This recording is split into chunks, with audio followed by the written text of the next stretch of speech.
this whole premise here of using the high to the low, and once it breaks this low, how far can it go down? That is standard ICT swing trading. And from a Power 3 standpoint, the same thing can be applied to your New York session, 7 a.m. to 2 o'clock in the afternoon, New York time. That could be your entire focal point. You're just trying to predict and forecast the price action movements between these two time windows. You can further reduce it to noon, and that's no problem. Or you can make it 1 o'clock in the afternoon to get that little piece that usually goes beyond noon. Or you can trim it to 11 o'clock in the morning, and that ends your day.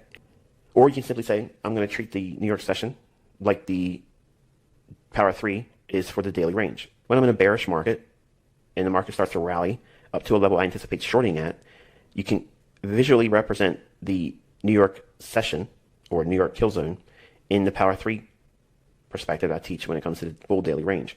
From this candle's opening at 7 a.m. up to the high, that's this here, the open and the high forming. Now, obviously the New York session is not the full daily range. We had a higher high formed in London.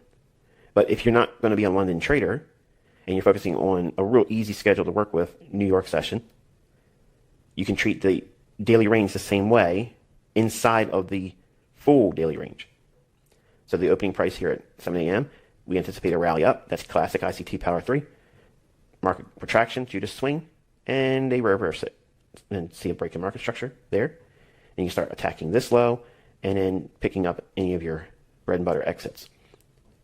And as you transition to understand how you can hold for the daily range, you can leave a small portion on to ride out based on time and price.